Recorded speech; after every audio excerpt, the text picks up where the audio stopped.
શું ચાલે છે? હાલે છે હાથ ધાનનો ખીચડો.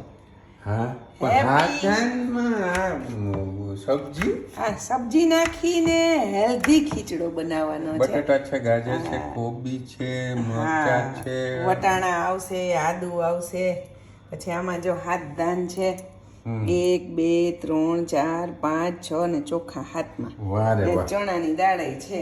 એનો મતલબ કે હેપી મકર સંક્રાંતિ. અને મકર સંક્રાંતિના દિવસે ખાસ ખીચડો ખાવો જોઈએ, કેમ કે આ બધાય જેટલા ધાન છે ને એ બધાય ગ્રહ છે.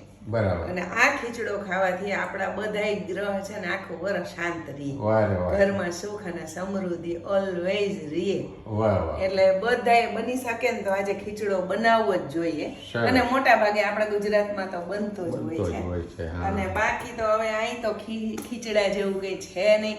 જો આજે 11 છે એટલે તમારા બાપ દીકરીને 11, અમારે ખાવાનું છે ખીચડો.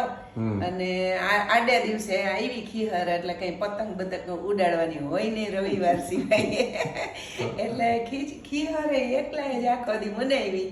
બરાબર બરાબર. મને યાદ છે અમે નાના હતા ને તો મારા દાદી છે ને એક થેલીમાં થોડી ખીચડી ને થોડુંક શાકભાજી ને બોર ને એ બધું નાખીને દેતા.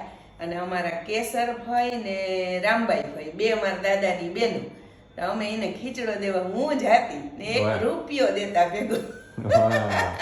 એટલે જો બેનો આજુબાજુમાં હોય ને, જેમ કે અમારી બેન તો દૂર છે એટલે અમે એને ફોન કરી દીધો. અને મારો ભાઈ અહીં છે પણ એ બિચારો પૂગી હગે એમ નથી, એટલે એનોય ફોન આવી ગયો. પણ જો પૂગાય ને તો બેનને આજે ખીચડો દેવાનો જરૂરી થાય છે. હા, હવે પણ ડિજિટલ યુગમાં ટ્રાન્સફર થાય ને. ટ્રાન્સફર થાય અને આ એક પરંપરા જળવાઈ રહી. બાકી તો મને ને તમને ખબર છે હવે આજના છોકરાઓને શું છે ખીચડો ને ખીહર ને કાઇટ ફ્લાઇંગ ડે, બસ ઈ. તો પછી જમાના પ્રમાણે ધીમે ધીમે વિસરાતું જાય તો પછી આપણે આ બધું કરીને એક ઓલું શું કહેવાય પારંપરિક જે રીત રિવાજ છે ને એને ચાલુ રાખીએ. એટલે આજે જો મારે મસ્ત ખીચડો બનાવો. હા, ઘી ને તેલ મિક્સ કરી એમાં રાઈ જીરું નાખી અને લીમડો નાખ્યો અને બાકીનું જે કંઈ બધું હતું ને વઘારી નાખ્યું. 5 થી 6 ગણું પાણી નાખવાનું, કેમ કે આ છે ને થોડીક ઢીલી ખીચડી હોય અને હમણાં પાકી જાય. એટલે પછી જો ઘણા ઉપરથી વઘાર કરે, મેં પહેલાં જ વઘાર કરી નાખ્યો. એટલો મસ્ત બને ને. જો એકદમ સરસ ખીચડો રેડી થઈ ગયો છે. આવી જ ઢીલી ખીચડી કરવાની હોય. આ થોડીક વાર થશે ને એટલે થોડીક પાછી ઘાટી થઈ જશે. ઘી નાખીને જે ગરમા ગરમ ખાવાની મજા આવે ને તો બસ જો ન્યાય આપી દઈએ.